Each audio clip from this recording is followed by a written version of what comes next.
Hello and welcome to the Comic Cave. I'm Ramsey, aka Captain Away, and today we're looking at the 2011 to 2015 series Batman and Robin, part of DC's The New 52.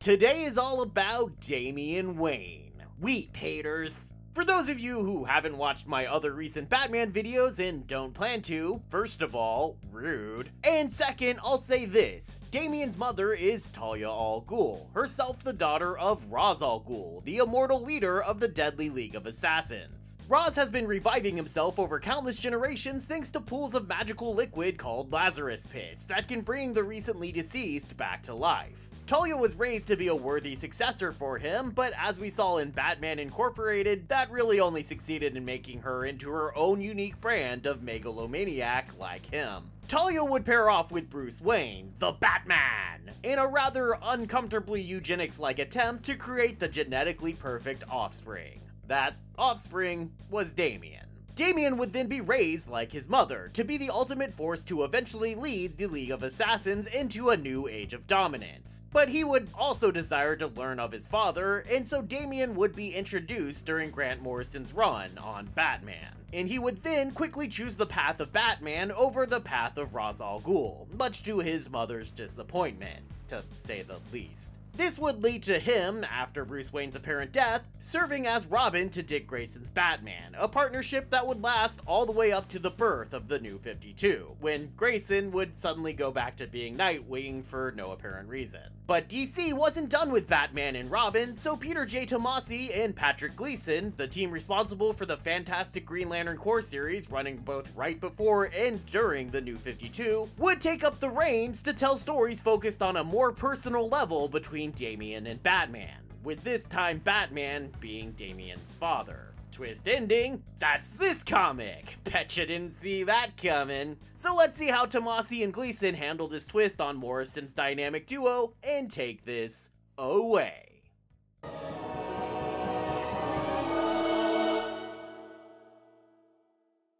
The comic opens on Batman! And he's all like, Dobro poshalovit v Moskvi, tovarish. Cause that ain't normal Batman. He's Batman Incorporated's Batman of Moscow. I guess he's supposed to look cool in all that gear, but personally, I prefer my Russian Batman to be wearing fluffy shapkas. A mysterious invisible assassin must feel the same way because he quickly disables this Rossiyski Batman and introduces himself as just nobody, before murdering the poor bastard. That brings us back to real Batman, who's in the middle of a Frank Miller reference of that time when he decided to become a bat. But he's making a different decision here, and that decision is to finally take on Damian Wayne to be his new sidekick. Damian knows Bruce doesn't trust him, which is true even if Bruce denies it. Batman's one rule is no killing, but Damian was raised by the League of Assassins. They didn't choose that name because they're into sunshine and butterflies. Batman hopes he can change Damian so that nurture can win out over nature, but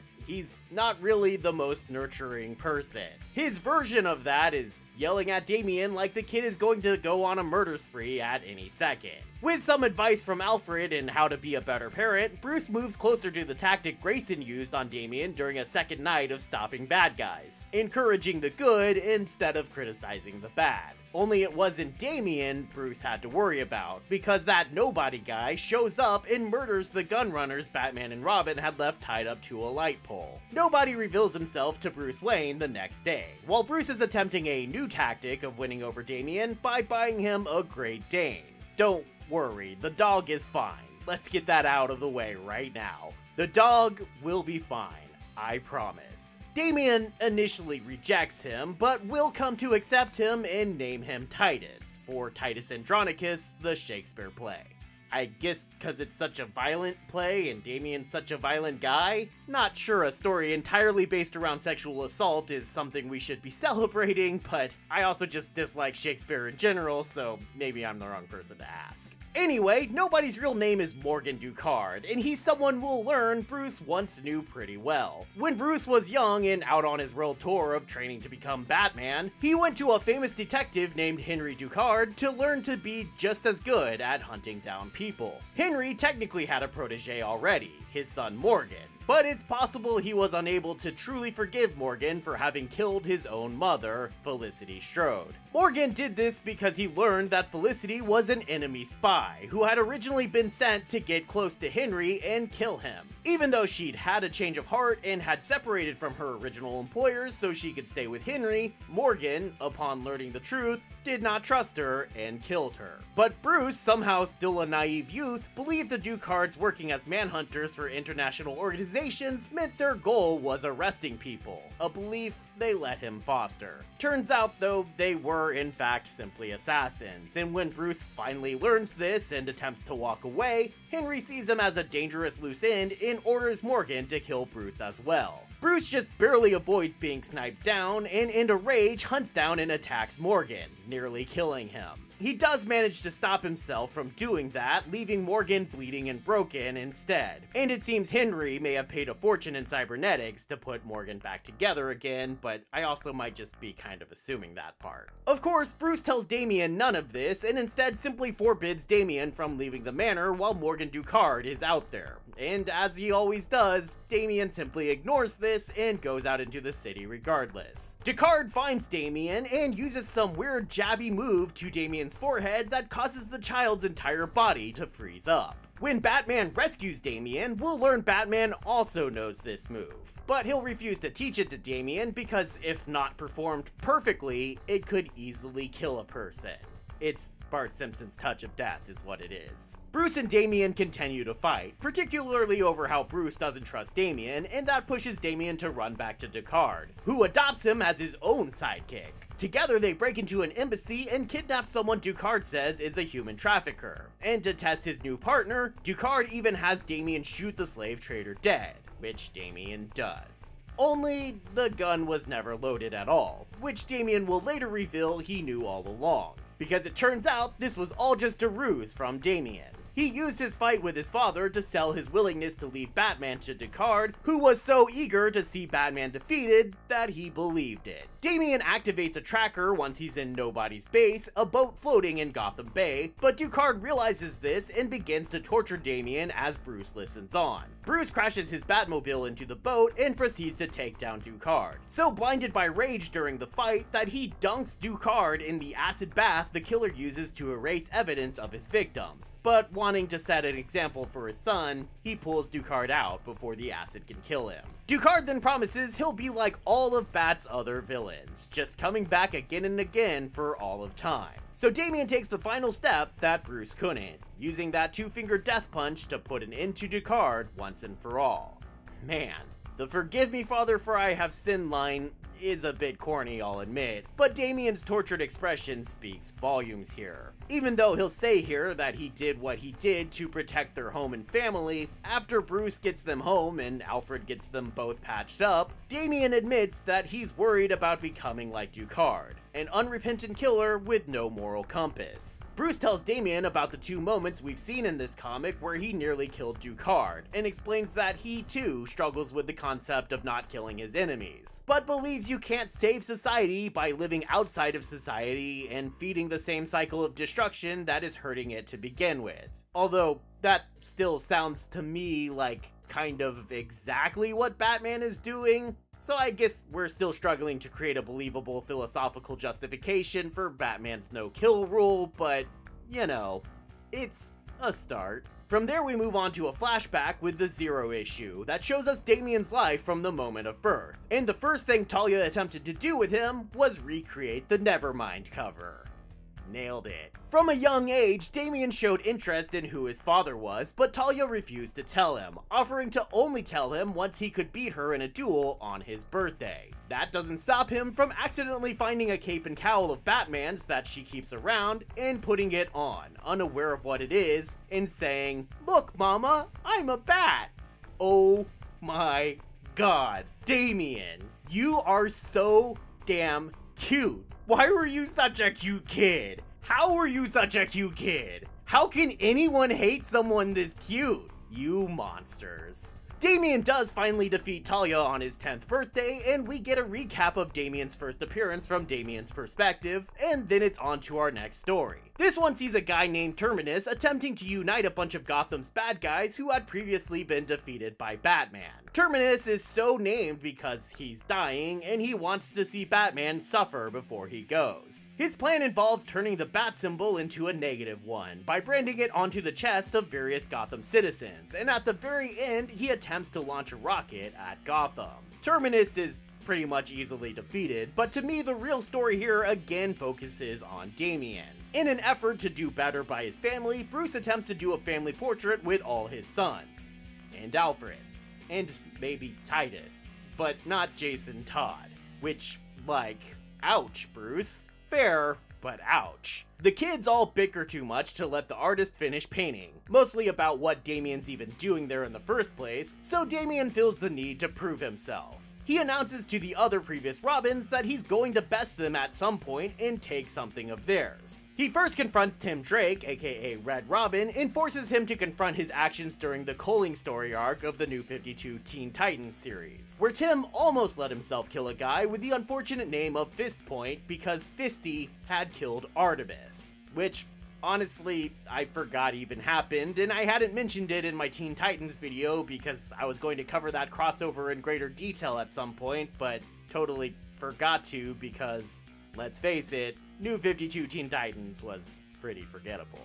Tim and Damian are particularly at odds since during Damian's first appearance he nearly killed Tim, but Damian gets Tim to admit that he's also felt the need to kill, as he'd been ready to kill Fist Point. Fair point, Damian, but that's also only true of the new, edgier Tim Drake for the New 52. He also confronts Jason, with the most notable part being that Damian references their different experiences with Joker and crowbars, as I covered in the previous series, though Damian's experience didn't go quite as well as he seems to think it did. He also steals Jason's red hood, which is honestly a pretty great moment. However, Grayson and Damian never face off. Instead, at the end of the story, Nightwing tosses Damian an Eskrima stick, figuratively passing the torch, and tells Damian he doesn't have to try so hard because he's already Robin. That's pretty sweet, Dick.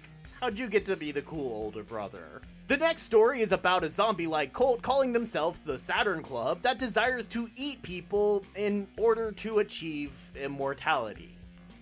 Yeah.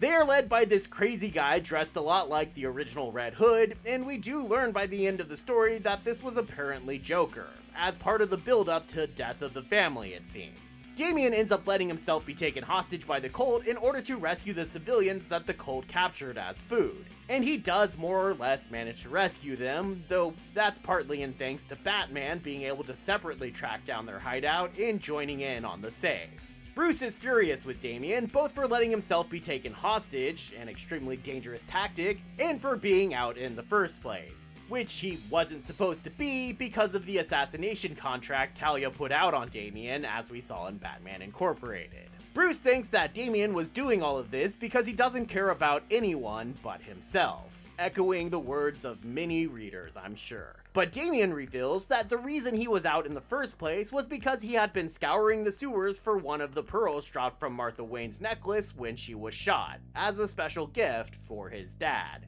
There was actually a long build-up towards this, as Batman had mentioned the pearls falling into the sewers in the very first issue, as one of the first bits of dialogue in this entire series. At the time, Damian had dismissed Batman's sentimentality for the pearls as weakness, so he's clearly had quite the change of heart by this point. This seems to spur Damian on to doing even more for his dad, and so he sends Bruce on a scavenger hunt across the globe, with Bruce visiting places his parents had visited when they were still alive. As touching as that is, Damian is secretly doing this so he can stay behind in Gotham, using Bruce's absence to dress up as Batman himself and spend a few days as the city's protector, in an outfit that at least I feel is clearly designed as a reference to the future Batman of Bethlehem, from issue 666 of Morrison's Batman run, the one who's supposed to be Damian in the future. Bruce figures out Damian's plan by the end, but for once doesn't get angry, and instead commends Damian for his thoughtfulness and inventiveness. Aw, Bruce, finally coming around. Man, they really are doing a great job of making this relationship emotional and endearing. I think I like this comic a lot. Nothing could possibly ruin this. Oh right, that. Yes, after a brief crossover with the Death of the Family event, Damian dies in the pages of Batman Incorporated. And that's a big problem for this series because, you know, one half of the title characters are now dead and can't be in the comic. The series vaguely gets around that by changing the single issue titles as Batman teams up with various other members of his Bat family for one issue at a time. And each of those issues is also patterned off of one of the 5 stages of grief. This actually starts with an issue that's just Batman's immediate grief over Damian's death as he goes out on a regular night of patrol around Gotham, imagining Damian there by his side, even though he isn't, for obvious reasons. Which is perhaps unintentionally hilarious when Batman goes down the fire pole to the Batcave and sees Damian going down the pole next to him, even though, obviously, again, he's not. Pretty sure recent Morrison issues had changed the path to the Batcave into a stairway, but I like that Tomasi and Gleason did the Adam West thing instead. This entire issue is completely textless, and it's amazing how powerful Batman's grief and despair and anger can hit without a single word being uttered. I'll admit, this issue definitely got me to tear up. It might honestly be my favorite single issue of all the New 52. Next is the Red Robin team-up, though mostly the issue sees Batman kidnap Frankenstein's monster, who is a superhero in this universe, as I've kind of mentioned in some much older videos on this channel, and takes him to Castle Frankenstein, where he attempts to learn the secret of his resurrection, in the hopes of doing the same for Damian. Red Robin shows up to talk some sense into him, and when that fails, destroy what work he's done. Next, Bats teams up with Red Hood, where he cuts loose with his rage and takes Jason to where Jason died, and the two end up getting in a fight, one it almost seems like Batman wants to lose. That desire to lose leads into the next issue when Batman enters a bargaining phase with some hostage takers, trying to get them to take his life in order to release the hostages. Batgirl is the guest star for this issue, and she tries to make him realize how close he is to the Abyss and even offers to be his new Robin, but he is not at all interested in listening to her. For despair, Batman meets up with Catwoman and the two rescue a girl being held hostage at the Chinese embassy, and saving the child seems to cheer Batman up a little. He even ends the issue by buying Catwoman a new motorcycle helmet to replace the one he annihilated in an issue of Catwoman dealing with Batman's grief, which I always maintain is by far the best issue Ann Nocenti wrote on any New 52 comic. Finally, for acceptance, Bruce partners up with Nightwing as they enter Internet 3.0 and relive the night that Damian died over and over again, the two of them constantly trying to do different things in order to save Damian's life, trying to prove to themselves that doing so was possible. By the end, they do finally manage a scenario where they actually succeed, but this also helps them realize that there was really nothing that could have actually been done. After they leave, Alfred enters Internet 3.0 to have his own scenario where he stops Damian from leaving the cave that night, in order to do his own part to save the boy's life. It's the first time any of the series have really focused on the grief that others besides Batman are feeling over Damian's death, and them all realizing that they suffer together makes it extra powerful. This arc is also notable for introducing Carrie Kelly, who was the female Robin from Frank Miller's Dark Knight Returns. Here she's a college theater student who was secretly giving Damian acting lessons, particularly in regards to Shakespeare, which may explain why Damian named the dog Titus. Carrie even gets to pay tribute to her original appearance by wearing a Robin costume to a Halloween party. It's possible Tomasi and Gleason were hoping to bring Carrie in as a replacement for Damian, or as a red herring to convince readers that she would be doing exactly that. It doesn't happen though, so sorry Carrie fans.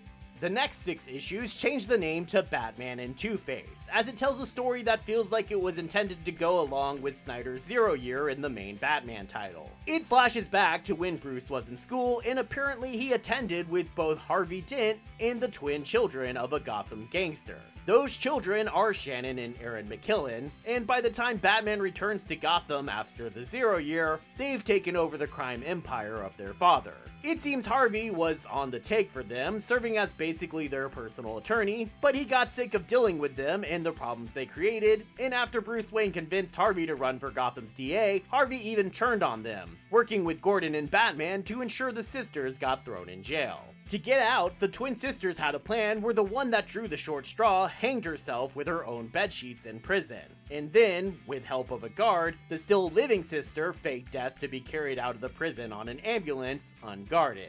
Shannon, who everyone insists was the good one, drew the short straw, so Erin, with the help of her cousin, gets freed from the ambulance and hunts down Harvey. She then proceeds to murder Harvey's wife and pour acid on Harvey's face, permanently scarring him so he could become the Two-Face we all know and love.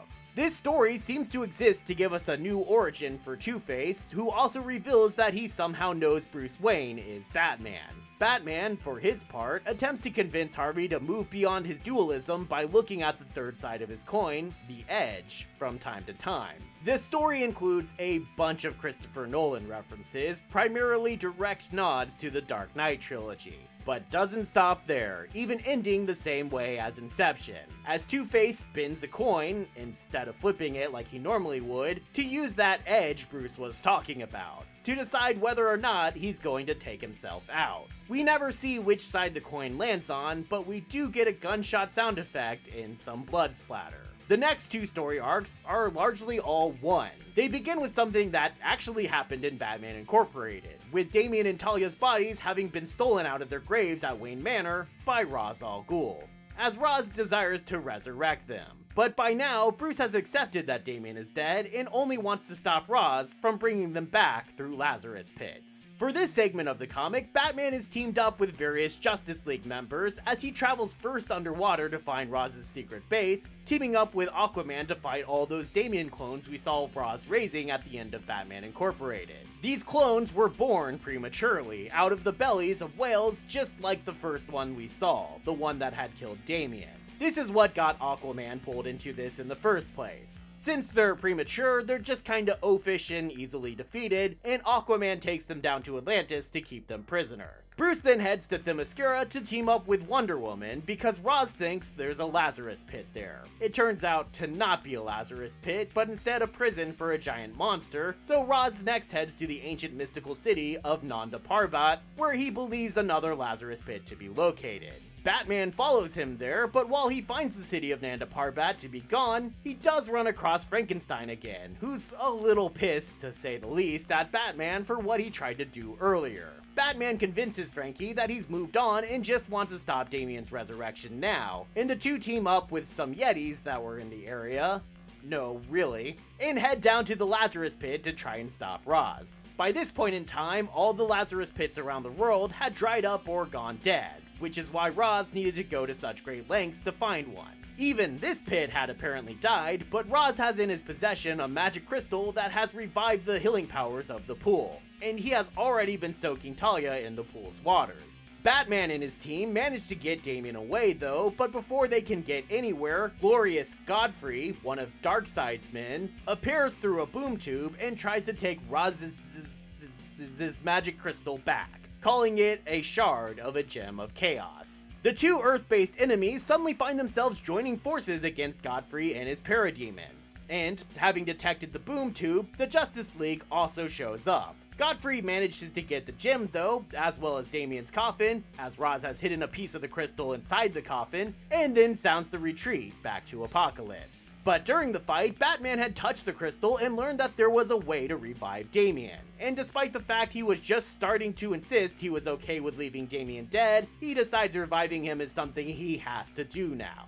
So he takes a special suit built for him by all the members of the Justice League, designed to help him fight Darkseid in the event the big man ever returns to Earth, and, using a mother box he's retrieved off of a dead parademon, Batman travels to Apocalypse. Before leaving, he makes good with the remaining members of his Bat family, which includes Jason Todd, Tim Drake, and Barbara Gordon, as Dick Grayson is still faking his death to be a secret agent during this. The Bat family had been at odds with Bruce since Joker revealed he might know all of their secret identities during Death of the Family, but Bruce assures them there'll be no more secrets between them. He leaves them in charge of taking care of Gotham, but it doesn't take them long to decide that they have to help their dear leader and hijack Cyborg, who in the New 52 has a mother box inside of him, in order to also get to Apocalypse. I like how they all dress in Robin suits for this mission, and I have to say, Batgirl looks surprisingly appropriate in Robin getup. Cyborg wakes up from their hijack quickly enough to also jump through the boom tube, and Titus hops along for the ride as well, but again, he's fine. I promise. He's a good boy. Together they confront the forces of Apocalypse until Darkseid himself puts in an appearance. Batman is able to goad Darkseid into using his Omega beams, and then Batman dies. Oh, wait, sorry. No, that's the wrong story. Batman lives! He catches the beams with the Chaos Gem, charging it up to new heights, and then escapes with Damian, Cyborg, Titus, and his Bat family back to Earth. Bruce then stabs Damian's body with the charged up Chaos Gem, and, just as he predicted, the powers of the crystal are enough to revive Damian, magically bringing the boy back to life. Kalibak, another of Darkseid's generals, follows them through the portal before Cyborg can close it. But as Kalibak attacks the heroes, we learn that the revived Damian suddenly has Superman-like powers. He's able to fly, lift heavy objects, and even trade punches with a being as powerful as Kalibak. But despite that, the fight ends with Batman driving his Batwing into Kalibak to knock him back through the portal. Always gotta show everyone up, don't ya, Bats? Most of the rest of the comic deals with Damian learning to work with his new superpowers, which include swimming down to Atlantis to free its clone brothers and releasing them on a tropical island to live out the rest of their days in peace. He also tries to scare many of Gotham's criminals into submission, but his powers almost fail him during this, giving the first sign that they might not be permanent. Bruce then has the Justice League help him fake a giant robot attack in Japan, and the fight seems to burn out the rest of Damian's powers. The comic ends with Damian himself finishing that family portrait that was started way at the beginning of the series, Batman and Robin returning to form, and also a reveal that Talia al Ghul has returned to life and is wandering around the ruins of Nanda Parbat with no memory of who she is. But that'll be information for a later video. For now, let's get to the breakdown.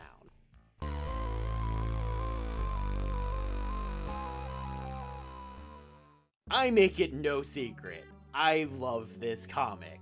This might honestly be my favorite comic in the New 52, truth be told. The Snyder Batman series is also fantastic, but Tomasi and Gleason do just such an amazing job of really bringing in the personal side of these characters and really making you feel for them in a heart-wrenching way that I see almost no other superhero comic doing. So it's a shame the comic really only lasts about 15 issues before Damian is killed by Morrison in Batman Incorporated, and this series spends most of the rest of its time just floundering.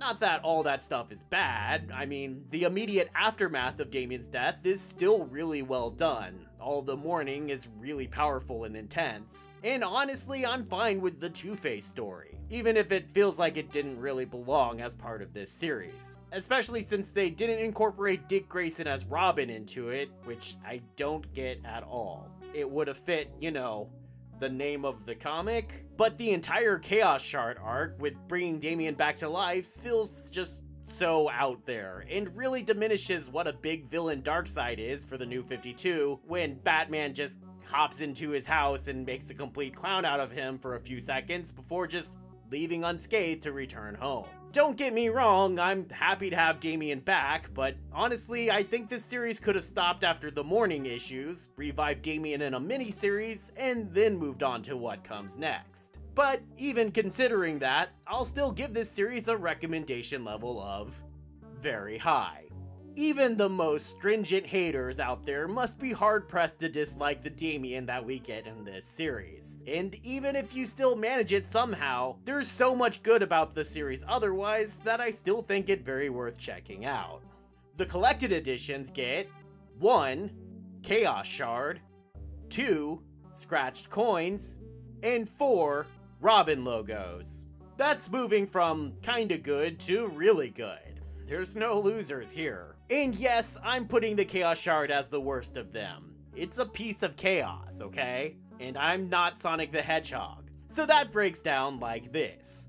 The least packed volume is the third one, but that's still 4 issues and an annual. Volume 5 is 5 issues in an annual, Volume 1 is 8 issues, and Volume 2 is 7 issues, but the rest are all 6 issues. And Volume 7 also includes an annual and 2 specials. Every collection features the script for an issue, either all or in part, except for Volume 7, which has neither, and they all also feature either a sketch gallery, a variant cover gallery, or some combination of both. Most notable, though, I feel is Volume 4, which contains as its bonus the entire script for issue 18, that completely textless issue, with the full black and white art pages displayed alongside it. What a fantastic bonus.